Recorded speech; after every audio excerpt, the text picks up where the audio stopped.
Hello. હા જીજો ક્યાં ગયા? ઓ મહેશ, કેવું છે? સાંભળો, હા બોલ બોલ.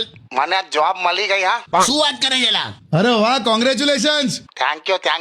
ક્યાં કરે છે નોકરી? એટલે એકચ્યુઅલી કેવું છે જીજો, મહિના પહેલા આ છે ને અમારા સાહેબ છે ને નેતા છે, લે, નેતાની ત્યાં નોકરી કરે છે? એટલે નેતા પણ છે, બિલ્ડર પણ છે, એમની ઓફિસમાં જોબ કરું છું એમ.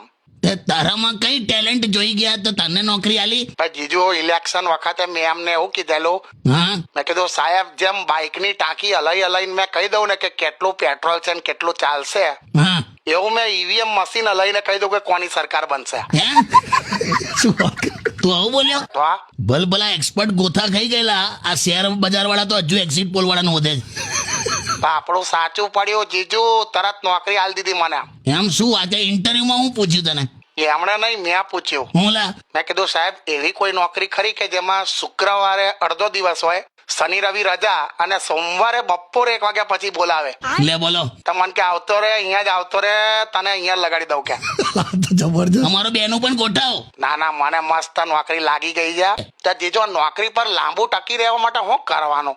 તારા બોસની ગાડી ખરીદી લે. હે બોસની ગાડી ખરીદી લેવાની, એ પણ ઈએમઆઈ પર. એટલે તારી પાસે ગાડી પણ હશે ને જોબ સિક્યુરિટી પણ. વાહ કાકા વાહ. વાહ જીજો. ચાલ બાકીનું પછી ચાલ મૂકી દે. Best of luck.